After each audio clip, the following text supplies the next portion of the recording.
خيري حسن موسى او مرسي، انا مش متاكد. مرسي. استاذ خيري، مساء الانوار. مساء الخير يا كابتن مدحت. يا رب تكون بخير. الحمد لله يا كابتن مدحت، الحمد لله. احكي لي بقى دلوقتي، انت كنت النهارده رحت المطار استقبلت؟ انت حضرتك بتذيع كانك كنت حاضر الواقع يعني. لا ده انا عايز اسمعك انت، انا عايز اسمعك يعني انت. حضرتك فعلا ما خدوش فعلا 10 دقائق في المطار وخرجنا في امان وفي سلام ومفيش اي مشكله. وانت سواق الاتوبيس؟ وانا سواق الاتوبيس. كويس.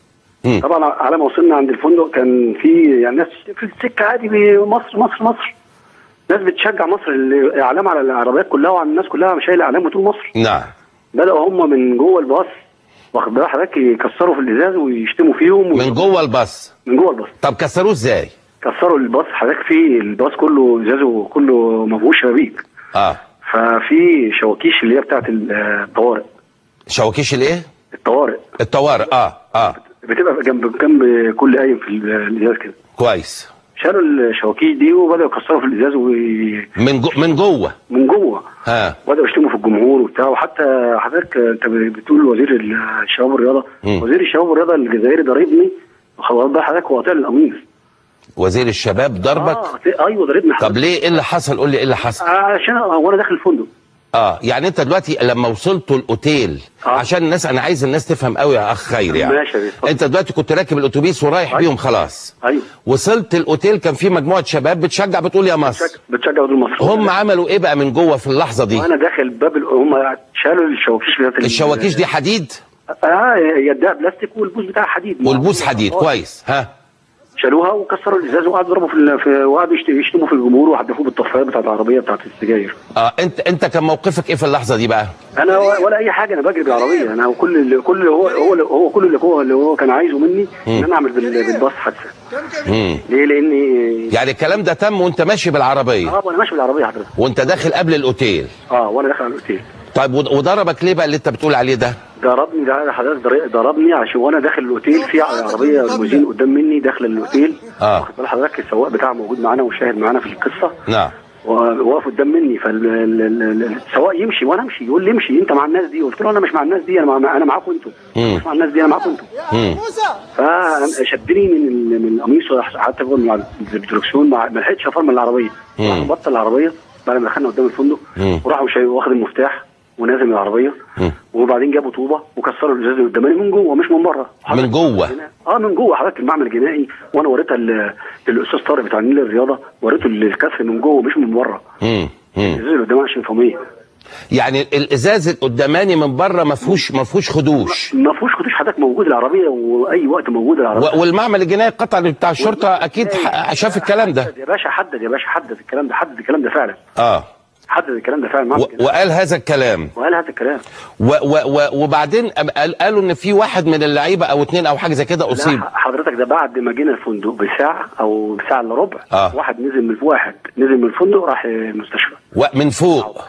وانت كنت متواجد جوه الفندق في الوقت ده؟ كنت متواجد مع الامن في وشفته وهو نازل؟ وشفته وهو نازل. الله اعلم فوق هو عمل ايه، ما هم اساتذه في الحاجات دي. بس هم من ساعه ما طلعنا من قدام صاله المطار وهم عاملين ثوره جوه العربيه. ثوره جوه العربيه؟ بيهيصوا ويزعقوا بتاع الكلام. بيزعقوا ويتخانقوا، وكانوا في معانا واحد موظف من المطار تبع السفاره مصري. ايوه. ضربوه في الباص.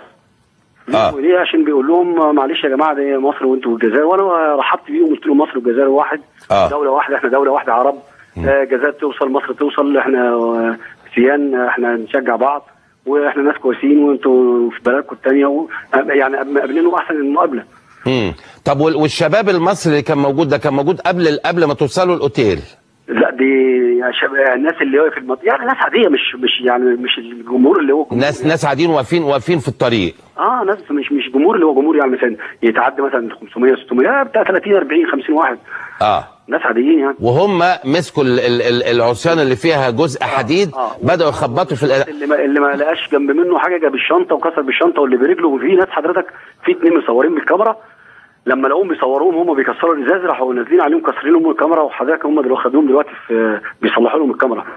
هم الجماعه جزائريين؟ لا المصريين بيصلحوا لهم الكاميرا. صلحوا لهم، لان اللي كسرت دي مصريين، كسروا الكاميرا دول كانوا مصريين، فبيكلموا واحد مصري عرفوهم ان هم مصريين، راحوا نازلين ضاربينهم ومكسرين الكاميرا. خيري عشان انت اكيد مصري والناس ممكن تقول لك ده بيقول اي حاجه، تقسم بالله على ان ده اللي حصل يا خيري؟ اقسم بالله العظيم ده اللي حصل فيه. ده اللي حصل؟ اقسم بالله ده اللي حصل، واللي حصل الكسرين من جوه باين. واللي حصل تكسير من جوه. وسجلت مع التلفزيون بتاعهم ان هم مكسرين من جوه مش كسرين من بره. مع التلفزيون بتاعهم هم؟ مع التلفزيون بتاعهم. عمرهم ما هيذاعوه، عمرهم ما هيذاعوه كده يا باشا. هو اصل باين حضرتك، ده حاجه باينه واضحه زي الشمس. واضحه زي الشمس. وانت فين دلوقتي يا خيري امال؟ في بيك المطار، لسه ما خلصش معانا تحقيقات.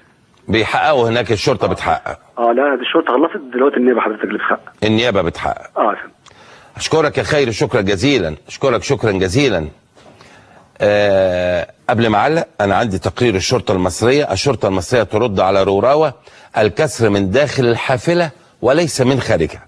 قالت مصادر في الشرطه المصريه ان التحطم الذي تعرضت له الحافله التي اقلت المنتخب المصري من مطار القاهره الى فندق الاقامه ابروتيل اللي هو موفنبيك، يعني جاءت من الداخل وليس من الخارج كما قال مسؤول البعثه الجزائريه. وقلنا كان محمد روراوه اكد ان حافله الفريق تعرضت للرشق من جانب الجماهير والى اخره. انا عايز اعرف